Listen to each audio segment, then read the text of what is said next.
Hello, everyone, and welcome to Superman Homepage Live, brought to you by SupermanHomepage.com, the number one Superman fan site in the world. In this, our July 21st, 2025 show, we are going to cover a range of topics, including everything, I was going to say the fallout, but it's not necessarily, it's not probably not the right word, but everything that's happened since the Superman movie has been released. Obviously, last week, we went through our 1 hour review, just pulling apart the movie. And this week we'll probably do a little bit more of that as well. But we're going to go through all the other stuff that's been happening around the world of Superman. And joining me, as always, are my two good friends, Michael Bailey. Hello, Michael. Hey, Steve. And Mark Lax. Hello, Mark. Hello, gentlemen. How are we both tonight? All well, I hope. All right. Tired. Yeah. It's a bit like that. Now, if anyone's wondering why I'm being very festive, obviously here in Australia it's winter at the moment, so we do like a Christmas in July theme where people get very festive. So I can actually wear it and not feel uncomfortable, because at Christmas here it's obviously summer and you don't want to be wearing a Christmas sweater at Christmas here in Australia. So I thought it'd be a little bit festive here in the middle of the year and actually wear this thing for a good reason. Looks You good. never need an excuse, Steve. No. Just wear what you want to wear. I mean, if you want to wear a Makes sense. Christmas sweater in like April or whatever, no one's going to stop you. Right. We're not here to judge, okay? Very good. Well, we are here to talk about Superman. And to do that, we want to thank our sponsors and patrons who are keeping this show free for everybody. So thank you so much to our Superman champions. We want to thank them at the very top of the show. Thank you to Douglas Meacham, John Patrick Van Pelt, Tina Murray, Rick Schutzau, and Jamie Klingensmith. Thank you so much for your support of Superman Homepage Live. And if you'd like to join those folks and have your name read out at the beginning of each and every show and at the end of every show, then all you have to do is go to patreon.com/Superman Homepage. There are different levels of membership with different levels of perks, one of them being the level of membership where you get your name read out at the beginning and end of every show. We want to thank everyone who's joining us live tonight. We really appreciate people who are tuning in with us and being with us for this next hour as we talk all things Superman. Tanya Wonder, Jamie, JP, so many others, Burn, Citrus, and many others who are joining us live right now, both on Instagram, YouTube, and Facebook. Yes, folks, we're across all three platforms tonight. If you are on those platforms and you want to have your say, then there are comment sections where you can type in anything you want to say, ask any questions you might have, and the three of us can see that and we'll react to those questions or comments as the show goes along. We sometimes take live callers, but considering how jam-packed our topics are tonight, we're not going to be doing that, but we really appreciate you being with us tonight and having your say, because we've got heaps to get through as we go through this next hour.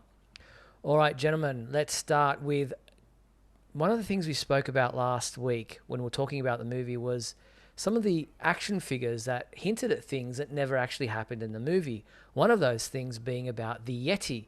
Remember, we saw this action figure quite a few weeks or months ago, and we were going, what the heck's going on with this Yeti, and why do his arms get pulled off, and isn't that a bit ridiculous, and what the heck's going on there? Well, we now know that it's a cut scene that didn't make the film. It says here, when Krypto is dragging Superman, they pass by several dead abominable snowmen. Superman says, Krypto, you have to stop killing abominable snowmen. I hit the cutting room floor. I was there. So I guess mystery solved. Yeah. Yeah, and I saw elsewhere that there was supposedly, this is all conjecture. It's a Reddit post, so take it for what it is. That there was like a face off between Ultraman and like a Yeti, which would explain why Ultraman's in that pack too. I just always assumed it was something in the script that got cut, and because of how far ahead toy production is, because they have to get these things out at a certain time, that they approved it and then they cut it. It really doesn't matter because it's a thing for toys. You can now play with your Star Wars figures and your Superman figures, and they can both be on Hoth. It's okay. Yeah, and maybe Mark will get to see this on a deleted scene package in the Blu-rays or the home video release. You know, there might be stuff like this that's included, stuff that didn't make the final cut. Oh yeah, and I'm sure, I'm sure there will definitely will see cut scenes, and this one seems to be, one that people are really talking about. So I'd be very surprised if this cut scene is not on that. Mm. But I'm sure we'll see. There'll be a bunch of cut scenes, on the DVD or blue 4K or however you're going to watch it. Yeah, maybe some bloopers as well. I always love seeing those, Yeah. seeing when the cast and crew stuff up their lines or things go wrong. So James Gunn's been doing a fair few interviews. He did one with Josh Horowitz for his Happy, Sad, Confused podcast, where it's probably the most spoiler-filled interview that he's done, talking about the movie and different elements that now that the film's out, a lot of people are talking about. And one of those things was James Gunn considered. He's talking about the 12-minute talking scene in a superhero movie, obviously that being the interview with Clark and Lois in her apartment where, she kind of grills him about the decisions he made by going in and stopping that war. I didn't really see a big problem with it. I mean, I know some people say they felt some parts of the movie were a little bit slow, but for me, it didn't feel that way at all. No, I thought what that scene did was give context to everything that we have just seen. Yeah. One of the big complaints that I'm seeing of the film that I completely disagree with is that everyone's like, I feel like I'm in the third movie of a 3-movie cycle, or I feel like, 20 minutes was left on the cutting room floor. And I'm like, do you really want to watch Superman fight somebody, get beat, go to the fortress, get fixed, then go out and get beat again? I mean, that would be terrible. That would be like Clark Kent leaving a bar to go change into Superman, and he runs down an alleyway and he opens up his shirt. It's a white shirt. He realizes he's not wearing his costume, so he has to go all the way back to the Daily Planet to get the costume that was in the suitcase that he put in the Daily Planet storage thing. Yes, that was the original idea for Superman Returns. Yeah. No, for people that don't know, because there may be people who see that film and have no idea about that. Yeah, but true. It just kind of proves my point. But what the scene between Superman and Lois, or Clark and Lois, however you want to say it, does is it gives context to their relationship without giving us a huge info dump of what they've been up to. And we get the origin in there, and we get why he did what he did. So, and it's engaging. That's the other thing. If it was a boring conversation, then we would all been having a different conversation. Exactly. Now, Mark, James Gunn also confirms that the message from Jor-El and Lara is real and not doctored. So, people are still saying, oh, no, that, it wasn't confirmed in the movie. Well, because Lex said it was, and then Mr. Terrific just took their word for it. But James Gunn says, yeah, it is real, and, people should just jump on board with that. Yeah, and I think we've also kind of learned at this point that it's very important that that scene is real, because it puts so much into context and just shows, who Clark Superman really is and how that doesn't matter. He was raised a certain way. This is who he is, just because his parents, who he never knew on another planet, felt, oh, this is what they wanted. No, that's not what I want. This is who I am. So I think it's also a very important scene. At first we're all sort of, oh my God, really? Wow. Is that, is it real? Well, it is real. And again, for a good reason. And it's just, I think it's so important, and so many people are just so up in arms about it. Yeah, so there are other elements to that conversation that he has on that podcast that you might want to check out. We've got a full report on it on our website as well, so definitely worth checking out. A very cool interview. He also did a interview with Rolling Stone magazine explaining the central message of the film, that the whole that kindness is the real punk rock, which I love that everyone's jumping on board with that, and they're talking about men realigning what they believe to be masculinity, and all these they're going pretty deep in some of these hot takes on the film. But really interesting discussion there about that kindness is the real punk rock, and that's the theme of this film.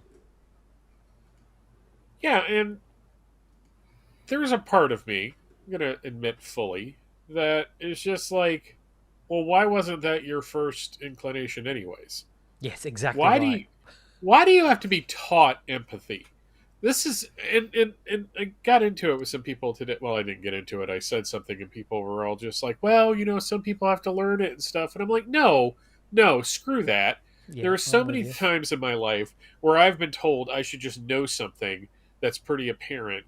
I think being a decent person and sympathizing with other human beings should be a default setting, not something that you have to learn from a superhero movie. Mm. Yeah, so true. And in this Rolling Stone interview, he talks about future plans for the DC universe, which we'll get into in a little bit down the track tonight. But he's talking about that there's, confirms that Wonder Woman and Batman are priorities for DC. We heard today that the writer who's writing or written the Supergirl script is also being hired to do the Wonder Woman script. There's revelations of a new television show. We're hearing that there might be a Jimmy Olsen series that's like a true crime type of thing. I don't know if that's true or not. We know about the Crypto 4 mini movie things that they've been out there for a while now, but people are reporting on them now like it's something new. But we knew that there were always going to be little mini crypto movies that were, I think, there were 4 of them, and I think they're seasonal. So yeah, it'll be like summer, winter, spring, and fall. So I think jumping into other series with side characters is a terrible idea. And that's only because if you look at Marvel and what they did after Disney Plus became a thing, suddenly, and I think they talked about it over the weekend at a press conference, they have done more content since the end of Endgame to today than they did from Iron Man to Endgame. And what it does is it dilutes the brand, one, but more importantly, you don't want to have it where people feel like they have to watch one thing to get into another thing. And I think if you put too much out there, you're going to burn your audience out. Yeah. Yeah, if you're talking, talking Marvel, because in a way this would be the same, similar to that. I just stopped watching those shows after a few of the shows. I just said, okay, I'm not interested anymore. Some of the big movies coming out, yeah, I'd like to see. I'm just not that interested anymore. And I think the same thing could happen. The first couple of these shows are going to be like, yeah, wow, let's look, watch these shows, and they might be really good. And then there'll be another, and then there'll be another, and then they're all of very quality, and some run into the other, some don't, some are important to the movies, some aren't. It does dilute it, and I think, I know, like the Green Lantern show was something that's already been planned, so that's a different story. But if they're saying now, well, let's give Jimmy Olsen a show, let's give this person a show, no, you're oversaturating right now, so just go with the plans that you have for the moment, and then just go with the flow and see what happens from there. Yep, agreed. All right, so let's wait and see what does happen down the track and how many things they do bring out that are tied into the universe. Obviously, there are going to be shows. I mean, it's a wider DC universe. There's animated shows already and other live action shows. So it will be just interesting how far they go with creating all these spin-offs, so to speak. Speaking about that interview, the 12-minute dialogue part earlier on, New York Times posted a 3-minute video in which James Gunn narrates the sequence from the film. Here's just a little bit of that. James Gunn, I'm the writer and director of Superman. So yeah, you can go through that and watch that 3-minute video on our website if you so wish. I like listening to some of these commentaries on the movies. It's always interesting to get a behind the scenes look at why they chose certain things or why certain cuts made it over others and what they were looking for or what they were hoping to get. So yeah, it will be interesting to watch, to see on the Blu-ray again or the home video release if there is a commentary track. I assume there will be. I'm actually continually surprised that Blu-rays are still a thing because everyone is just so obsessed with streaming. But at the other hand, I like that physical media is still a thing. I don't think it's going to be like the heyday. I don't think Superman wise with home video. I don't think we're ever going to get as much as like Superman Returns in terms of behind the scenes stuff and extra stuff and it being like a thing. Though I could be proven wrong, and I hope I am. Yeah, always interesting to see those kinds of things. Behind the scenes, speaking of, were a couple of really interesting videos have appeared on social media or online from the different sound stages and things. This one from Triller Studios in Georgia, where they shot that barrel roll scene that everyone was freaking out about. Here is a little bit of that.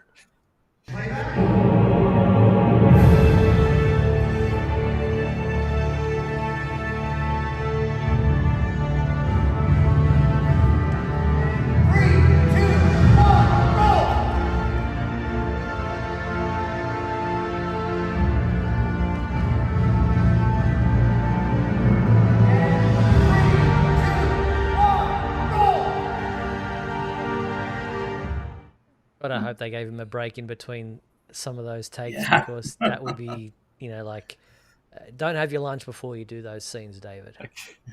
I can't hear Triller Studios. I can't. It's still too painful to hear Triller Studios in Georgia.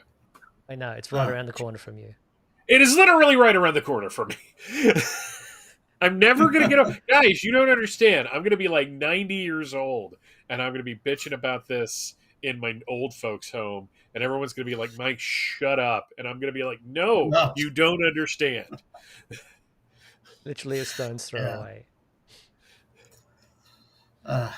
Very good. So they're really cool to see how these were shot. Obviously, the plates in the background on the big screens that is being projected or displayed were actually shot in Svalbard. I think it's in Norway, where they did some on location, obviously for the scenes for the Fortress of Solitude and those kinds of things. But to have them there used while they're back in the studios for the CGI stuff and the using the rig to get him to fly is really interesting to see. Here's a couple more. These ones from Cinemoves Incorporated. They shared a few behind the scenes videos on how they shot some of the flying sequences for this movie. Here is one more.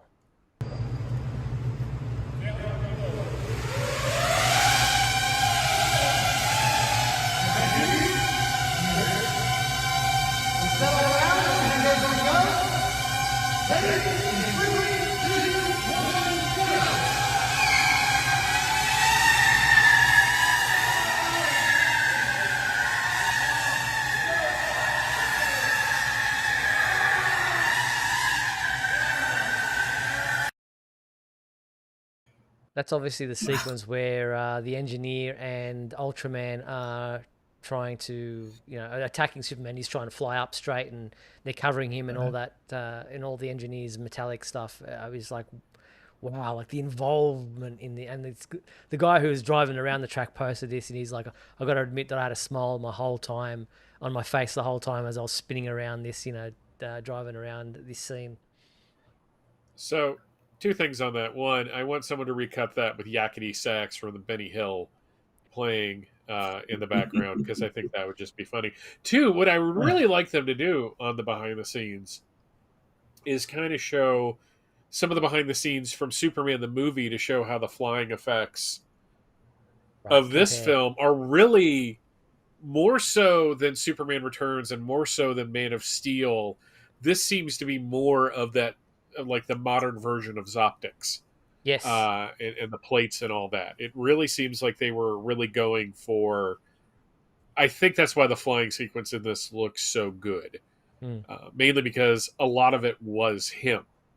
Yeah, And when practical you know effects. when you know it's a CGI character, it kind of takes you out of it a little bit. I don't know. What do you think, Mark?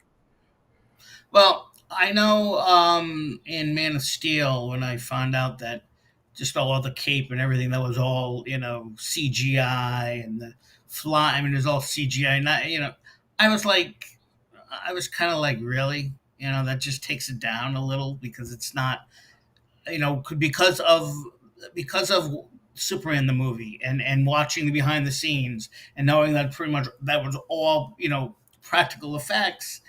And I was like, man, that's cool. That took a lot of time, and here's CGI. It's just, I don't know. Not that it didn't look good, but it wasn't real. And this way, in this movie, it's back to the practical effects. And while they still use some CGI and all that, it's pretty much, it's pretty much the characters. You're watching them going through this. You're watching the actors go through this, and it's just more exciting that way. At least I think so.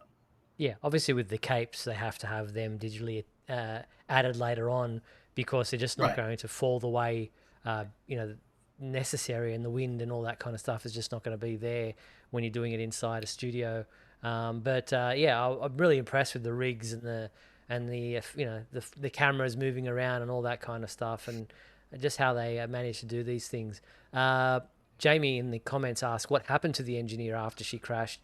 Yeah, she was just knocked out, and they said that she was still breathing, but she was just out for the count, and there are, I guess, some loose threads that people have been picking apart from this film, wondering what happened, why certain things didn't happen the way it could have happened, and it's because it wasn't in the script. That's my answer. Yeah, that's the thing Well, is there's one. that.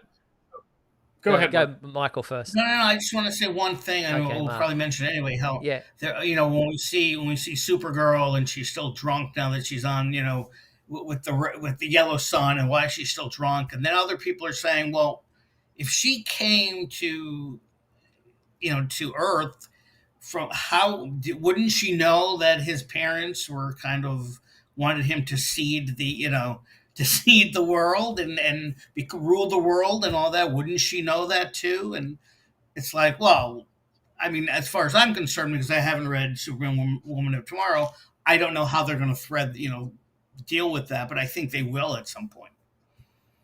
So I've On heard a lot of that, people talk about that, and I'm like, I yeah, think go ahead. Michael, I think Gunn actually good. addressed that, didn't he? In the Rolling Stone article, he said basically that Jor-El and Lara do not reflect all of Krypton, and it is possible that Kara had no idea who her uncle and aunt were. There's a lot of the versions where Jor-El and Zor-El have a parting of ways, and it really Yes. depends on, are they in Woman of Tomorrow. Spoiler warning for anybody who's not read that. Tom King threads the needle by mixing the pre-crisis origin of Supergirl by having her existing on Argo City, and then it starts dying. But she was also born on Krypton, so it's both the post-crisis and the pre-crisis version. It's entirely possible that Kara may have been born on Argo after Krypton's destruction. But the point is that just because they're related, and just because Jor-El and Lara are the two most important people from Krypton that we know of in this movie, doesn't mean that they're not the jerks of Krypton. It well could be. Yeah, we just don't know the This is backstory, very true. and we don't know whether Kara is older, younger. Like I said, born on Krypton, born on Argo. We don't know, so we just have to kind of, as Wanda says in the comments, stay tuned for those answers. Not everything needs to be answered directly as the movie is released. John Patrick Van Pelt saying, why was Superman trying to be Supergirl's guardian or parent? He wasn't. He No. was just taking care of the dog for her while she was off world. So he's not trying to do anything for her. He's just like, she's the way she is. And the robots mention number 4, or Gary mentions that she's a bit unruly, and it's kind of explains why Crypto is the way he is, and it's unhealthy. But he wasn't trying to be her parent or guardian or anything. He's just a cousin. She's doing her own thing, which we'll get to in a second. But talking about the controversy about Jor-El and Lara, as we spoke about last week, it's not the first time it's been done before. It's been done many times before in the comics, in My Adventures with Superman, in the Smallville TV series. We've written an article up on our website that goes into the history of the Kryptonian supremacy idea and the manipulations by Jor-El in Smallville, the modern take in My Adventures with Superman, John Byrne's take in Man of Steel saga, in which Kryptonian society was very much a cold, emotionless civilization. So yeah, there's definitely precedent for it outside of just this film. Yeah, I mean, this is the thing: is I get it. I get it from a standpoint that some people are really attached to the idea of Jor-El and Lara being these bastions of virtue and goodness, and being like just as good a parents potentially as Jonathan and Martha. I guess I just don't need that, and maybe it is because when I really started getting to know the comics, the first time I really experienced Lara in the comics, she was asking Jor-El if he was going to rule them in the proper Kryptonian way from Man of Steel #1. So, your opinions vary, mileage varies, but it's just, again, beyond all of that, the film doesn't work if it isn't true. Yeah, exactly. So I think it's definitely just a new take. And the fact that it's a spin on what we're used to seeing in movies is why it works so much, is because everyone, like Superman, is thinking it's the way that we've always, or mostly always, seen it. But the fact that it is turned on its head is shocking for both us and for Superman, and which is why it works so well.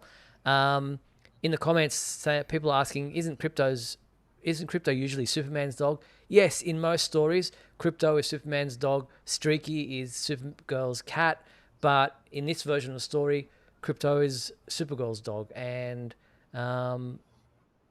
make of that what you will, but it's where they're going with the story, mainly for, I guess, the Supergirl film coming up.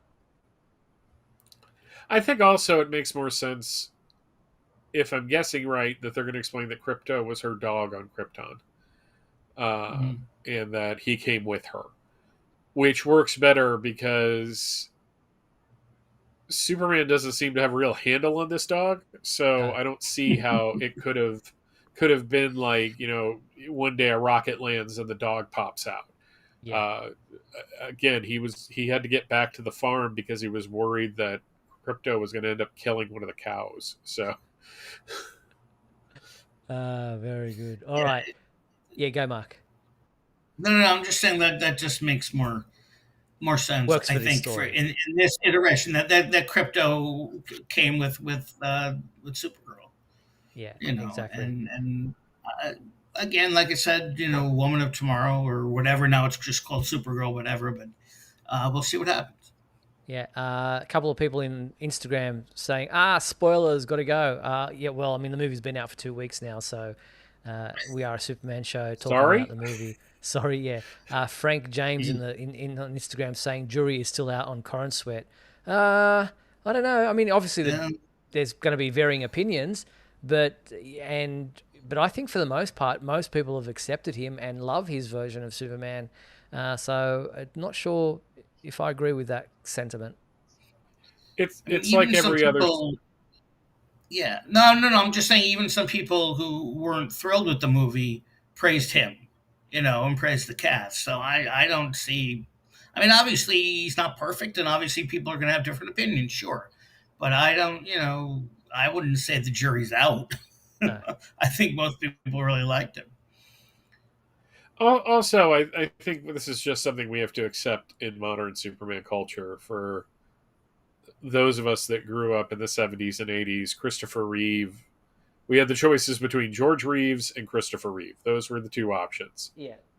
You had Dean Cain, and you had Tom Welling to a certain extent, but those were TV and a little different. I'm talking cinematic. So finally, we now have options because they've just been so many Supermen. So Exactly. there's always going to be the people that love it and fall in love with it. There's going to be people that accept it and like it, and there's going to be people that hate it, and you just got to get along, guys. Exactly. Mind the Gap in the comments says that James Gunn should write a comic origin for this Superman. There's almost that already in this Superman Welcome to Metropolis Junior novel, if you like. It's a prequel story about how Superman came about in Metropolis and how Clark got his job at the Daily Planet. It's written by, it actually doesn't have the author's name on the front, but on the inside it is written by David Lumen, and it's an official novel inspired by the film, the prequel novel. So it's only very thin, like it's only So I've read that, and it's not bad. Reached out to the author to see if they would come on the show, but we'll wait and see if there's a response there. So if you're interested, grab that Superman Welcome to Metropolis. I was wondering if there'd be a novelization or something, but I guess you not. never know. I mean, that's that seems to be old school. They don't really do that much anymore. But yeah, I guess. But yeah, wait and see. Behind the scenes, remember back in May 2024, a large group of past and present Superman comic book creators were invited to the set of the Superman film in Atlanta, Georgia. Sorry, Michael, keep mentioning your neck of the woods. It's okay. I'll just cry. I'll mute when I cry so no one has to hear it. We saw some footage, some photos of their visit, but now there is some video footage. Have a look. These doors actually completely open and close. The way that it works in the movie is it's keyed into Superman's DNA. And then at the beginning of the movie, he comes outside this door. We had a group of some of the writers of the Superman comics come to set and seeing what we've been doing. Oh, those were your issues, yeah. Yep. That's one of mine, too. This is David. What's up, guys? These are the greats. These are the greats right here who put down the seeds that hopefully we've grown into something that's worthy of what they've done. All right, let's go. Great to meet you all. Thanks for your work. Nice seeing you. Thank you. So nice to meet you. Hey, buddy. Eyes up here. So there you have it. Really cool to see guys like Jim Lee, Josh Williamson, Jerry Ordway, Dan Jurgens, amongst others there on set, and seeing their reaction and seeing David's reaction to them. Yeah, there was also a shot of Eve Tessmacher.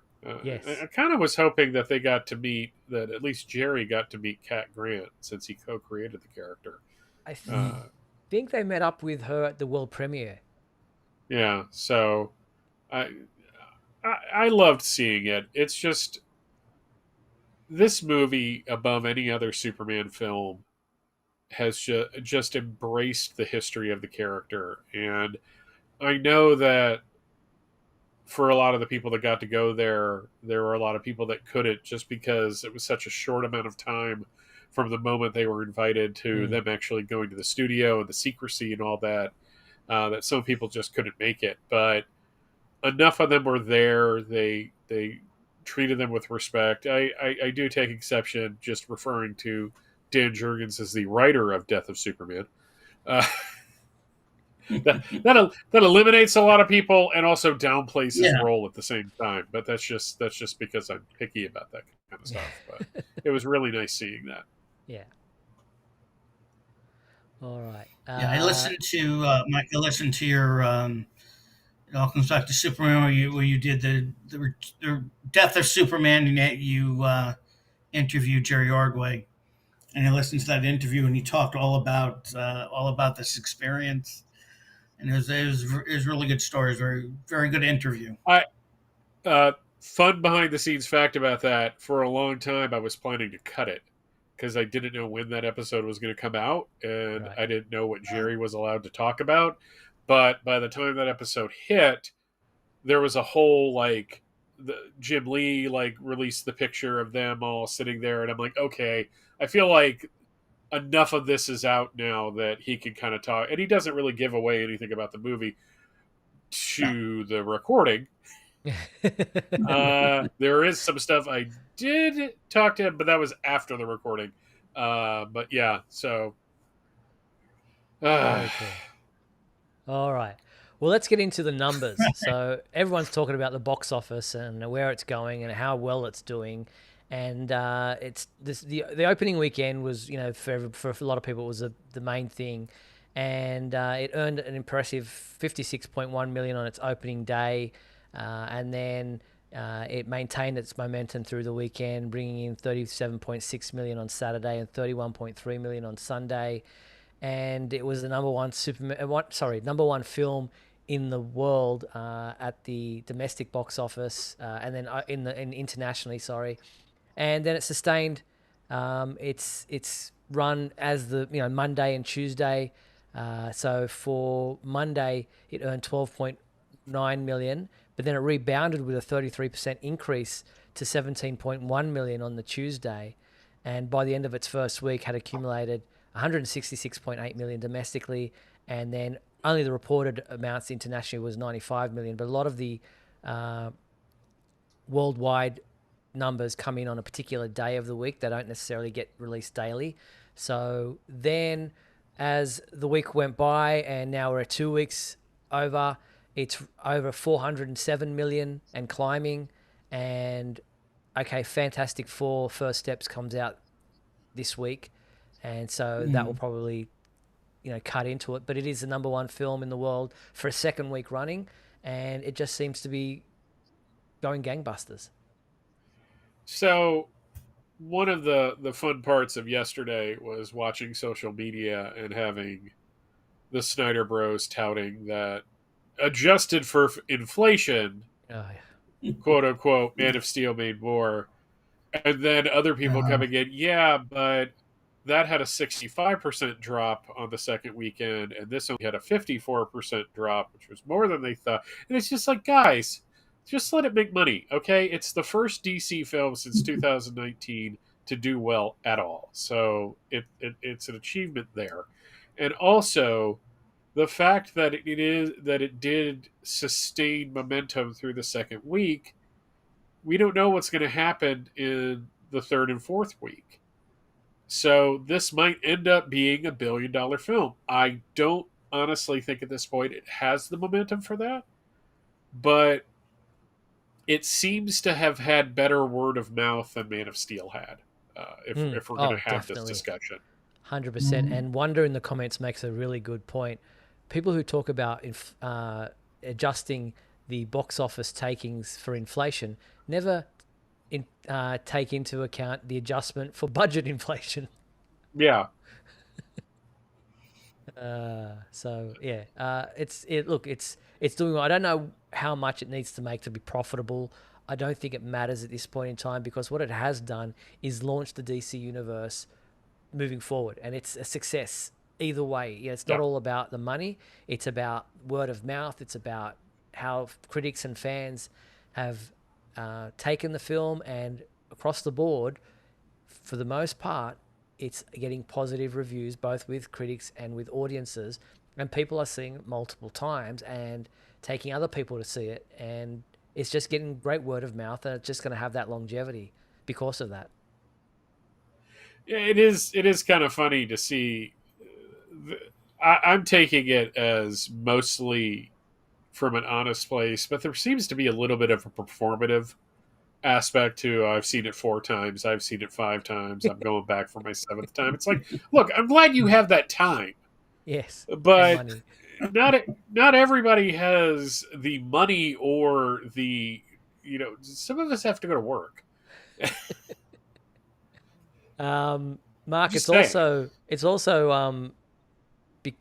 had a remarkable achievement in joining the exclusive 1 million watched club at Letterboxd, which is a platform where people track reviews and track the films and what have you. And the film has set a new record as the fastest world premiere to reach 1 million logged views on Letterboxd, which, as I said, is a platform beloved by film enthusiasts for tracking and rating movies. So that's pretty impressive. That's extremely impressive. I'm not as familiar with Letterboxd, but If I mean that sounds extremely impressive. I mean, it just seems that this movie is just really just chugging on, just keeps going and going and going. And, again, like we said, Fantastic Four is coming out this weekend, and that's going to take a big chunk. But even so, I mean, the movie, they also rate, the second weekend, how much money did it make? How much did it lose? 50%, 60%. And so far, I mean, relatively, it didn't lose, it lost pretty much as pretty much what you would expect it to lose in its second week. So it wasn't any more, and yet Wasn't a it's still drastic making a drop lot off. of money. Yeah. And people, people are still excited about it and even you want to go see the seventh time. That's a good sign. Good luck to you. Now, it's Yeah. not only having an impact in the box office, but it's having an impact for Warner Brothers Discovery's HBO Max, where it is getting audiences watching other Superman properties dramatically increasing. Like Superman the movie saw the most dramatic increase, jumping 332% week over week. Man of Steel became the top performing Superman film on the service with a 218% boost. The Christopher Reeve story, the documentary, recorded an impressive 1,206% lift in viewership. This is all on the back of the new film being out there, and it's just increased people's interest in Superman. I was also seeing that some comic shops are seeing an uptick in the sale of Superman comics, Superman trades, Superman action figures. There's two good things about that.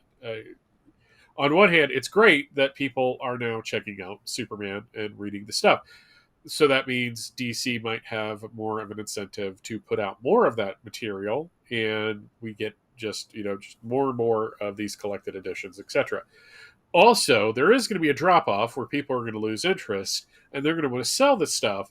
They're probably going to want to sell it really cheap.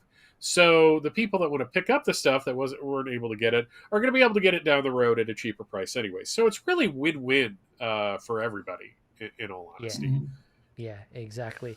Now, speaking of the comic books, if I've seen a lot of people, like you said, wanting to know how they can jump onto the comic books or having an interest in reading the Superman comic books, we've put together a start reading Superman comic books post-movie guide on the Superman homepage that we all collaborated on, gave ideas and gave a list of what books we thought, graphic novels, iconic runs, trade paperbacks, etc., that we think that Superman fans who want to jump onto the comic books might be interested in and would be an easy place to jump on. So check that out at our website. It's the Where to Start Reading Superman Comics Post-Movie Guide at supermanhomepage.com. And I think fans will be able to jump on at any of those kind of trade paperbacks or collected editions and be able to get a sense of who Superman is, and then maybe jump on to the new books if they're so interested. Batman has such an easier time with this. He really does. I was talking about this with somebody last week, that it is hard.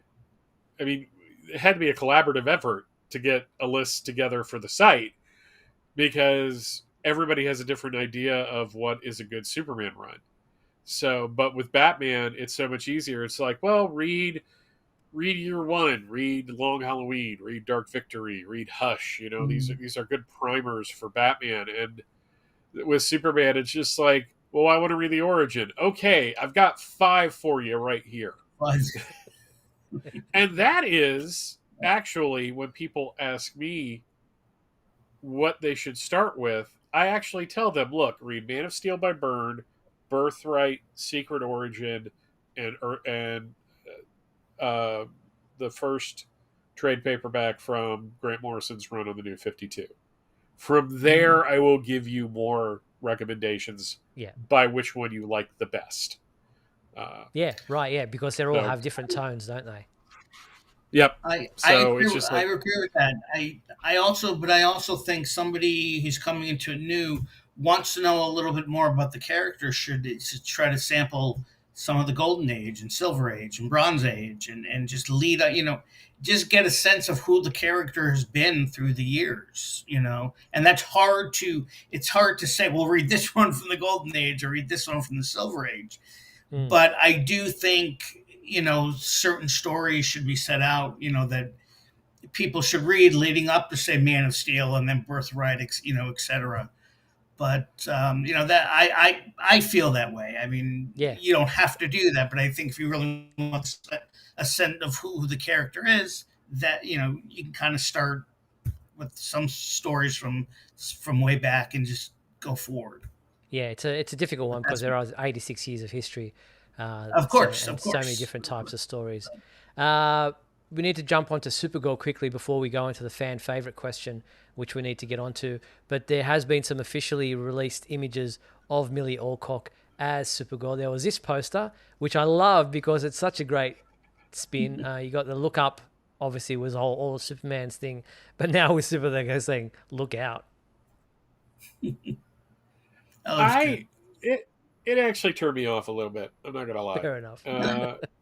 And the reason is that it's a little bit of whiplash from the last month, especially. It's all been hope and look up and embrace the best of who you are. And now it's just like, okay, but here comes the party girl. Now, is that to say that I'm going to dislike the movie? No. Is that to say that I don't want people to enjoy this? And, you guys obviously got a lot out of it, and I never want to take that away from people. But I'm sorry, after, the bastion of hope that this and just being a good person that this film was, it almost felt like, yeah, that's all cool and stuff, but now we're really going to get into the cool stuff. And it's just like, oh, come on. But that's just me. I will not, I'm not going to sit here and talk about how things were when I wore an onion on my belt, which, by the way, was a style at the time. Huh? Okay. Okay. It's a Simpsons reference. Right. Google Grandpa Simpsons onion on my belt. Okay. You will be amused by it. Okay, here's a broader Simpsons one. Old man yelling at clouds. So Right. Okay. There you go. Okay. Well, the joy of this film is obviously going to last for a lot longer before we get to Supergirl and see what happens there, what kind of tone film that is. But one of the joys of this film is some of the music and the fictional band of the Mighty Crabjoys is getting some love, with the fictional band getting some merch of their own. From Metropolis to the Mosh Pit, rep Superman's favorite band, no matter what Lois says. There's a poster, there's a couple of T-shirts, and it's a thing. it's Foxy Shazam, by the way, the group. Isn't that? They're the you ones guys that- are just No, but Yeah, isn't that with Iggy Pop, the actual song? No. No, the Crabjoy song is separate from the Yes. punk rocker song. Yes. Because when I was watching the ending credits, it said special thanks to Foxy Shazam, which is a rock group that was a thing a couple years ago. They had a really good single I liked called Holy Touch. And I was just like, why in the heck is Foxy Shazam getting thanked? And I looked into it, and apparently they're the ones that produced the Crabjoy song. Okay. So that was my little bit of Google foo for right after I watched the film the second time. Now, supposedly Not- some you of know, the not- the members. Sorry, Mark. No, well, Quickly, just not being familiar. just going to no, say I'm some of sorry, the just members of the quickly, not band. No, so hang on a second, Mark. Wait 1 second. Some of the members of the I'm band sorry. are actually children of James, some of their family friends or whatever. They're not actually, they're just obviously stand-ins for the band members. But they're, it's not a real band. But as you mentioned, Mark, Michael, Foxy Shazam and Iggy Pop is the punk rocker song. But then, as you said, they produced the Mighty Crabjoys theme song. which is a Now, fictional. not being familiar with all these types of bands, for all I knew at the time, the Mighty Crabjoys were a real band. Were real. I didn't even know. Yeah, I there you wasn't go. sure. I was saying, wait, is that fictional? Is that real? And then they played the song. I'm like, oh, maybe they're, And now I know, real. of course, the truth. No. But All right. Well, we've got 10 minutes left of the show. Let's jump into the fan favorite segment.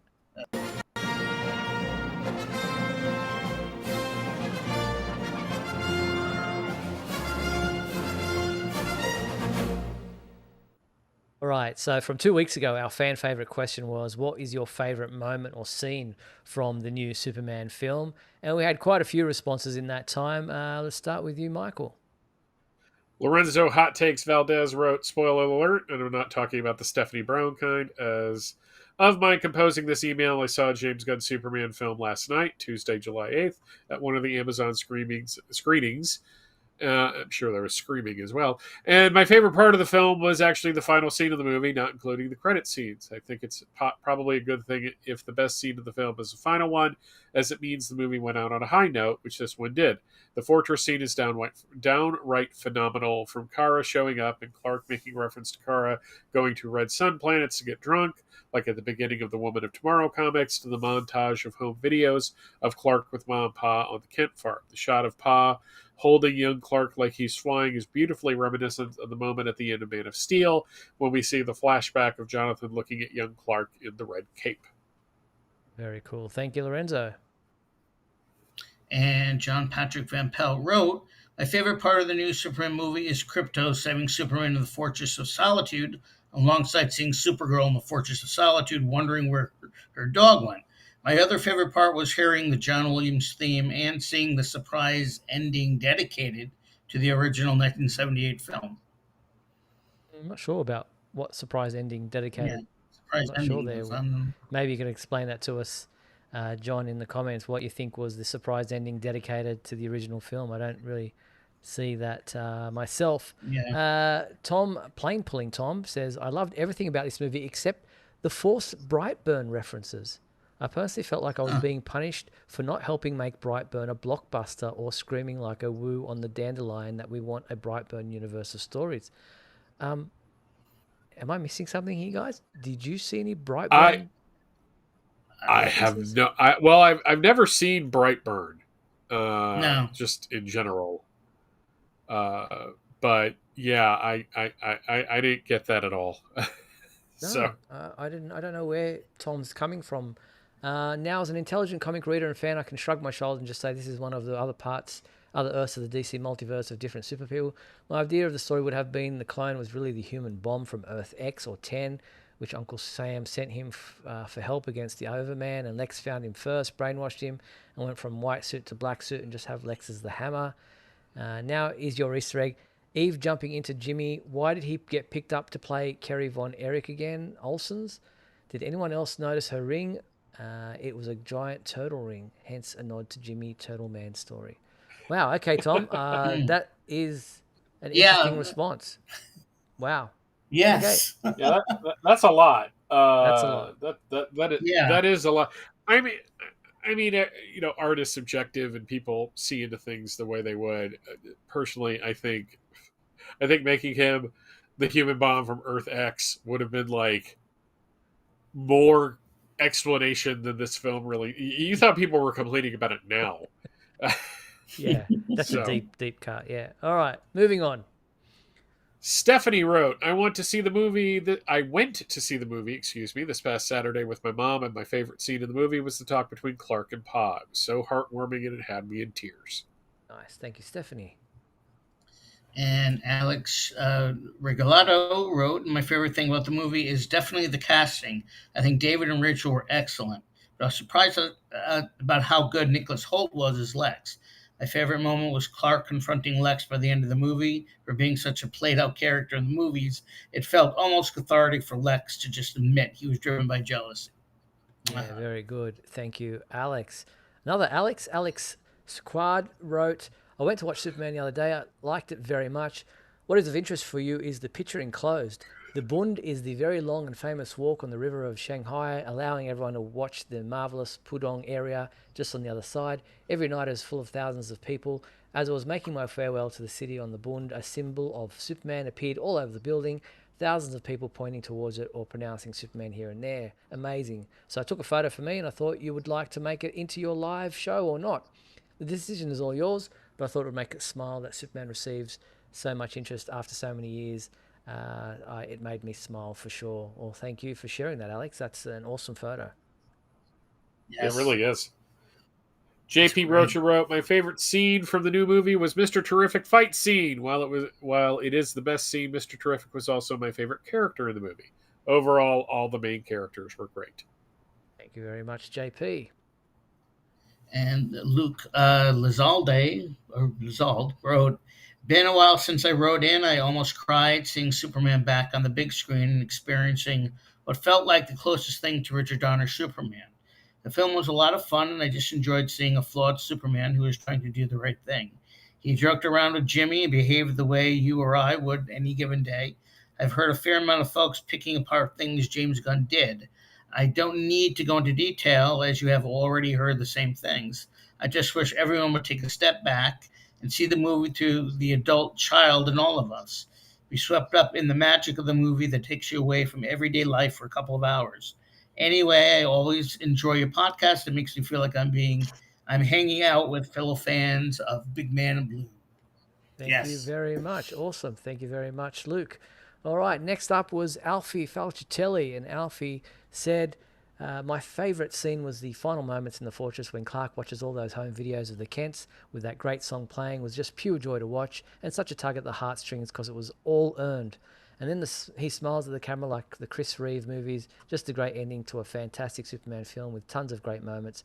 Can't wait for more. Well, thank you, Alfie. Maybe that's what John was talking about, the smile at the camera at the end. Yeah. Awesome. Kyle Arking wrote, my favorite part in Superman is the ending when Clark sees the images of his parents and being comforted by those that have truly loved him. It got me emotional because my grandma has been ill lately, and this film has given me the hope I needed to make me think of her. Thank you, Kyle. Hope your grandma's doing okay. It gets better. Yes. And Chris Hendrickson wrote, how many have noticed the Gotham City highway exit sign when people were leaving Metropolis? And not bringing attention to myself, I bought some of the movie concession souvenirs and figures and gave them to kids that are hospitalized with medical conditions. Nice. They may not get to see the movie, but they should be able to enjoy what Superman means. Truth, justice, a better tomorrow. I can always try getting the movie concession items for myself later. It's what Superman would do. Very good, Chris. Awesome nice. Work. Very good. And lastly, Ryan Ignatius Pratt says, choosing a favourite scene from the James Gunn new Superman movie is incredibly difficult. The majority of the film was awesome, even down to Soup saving a squirrel. That said, I have given this some thought and would say that my favourite scenes is, in fact, a tie between two different scenes, between that of Clark speaking with Pa Kent and that of Lois and Superman kissing while floating near the end of the film. Both scenes I felt beautifully evoked key elements of the Superman mythos for me, that being Clark's humanity and his bond with Lois, respectively. Excellent work. Thank you very much to all those people who responded to the fan favourite question.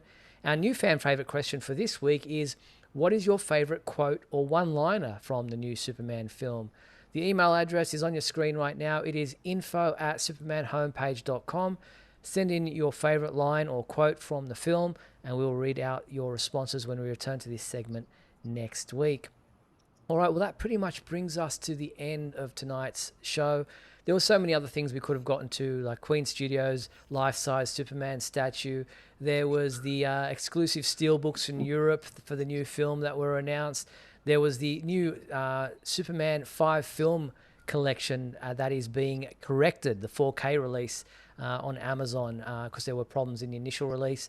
The fact that the Christopher Reeve documentary received 4 Emmy nominations, Mondo's exclusive posters for San Diego Comic-Con, some Beast Kingdom action figure, the solicitations for September, I think it is, October, and the fact that there is a DCKO saga imminent. So that's also interesting. There's a Superman surfboard and board shorts, new pillows, new pens and lighter, and some shirts and clothing items that dropped from different places, and a new knife as well as a Kingdom Come action figure for San Diego Comic-Con, a motorbike helmet, and my unboxing of some of the other merchandise that recently came out. But that brings us to the end of tonight's Superman Homepage Live. Hope you enjoyed being with us this past hour as we discussed many things about the new film. The three of us will be back next week on Monday, July 28th, for another edition of Superman Homepage Live at 7:30 p.m. Pacific Time. Until then, be sure to check out supermanhomepage.com for all your daily news updates on everything surrounding the Man of Steel. Thank you, Michael. Thank you, Steve. Thank you, Mark. Thank you, gentlemen. I'm Steve Eunice. On behalf of my two good co-hosts with me tonight, thanks for watching Superman Homepage Live, brought to you by supermanhomepage.com. Good night.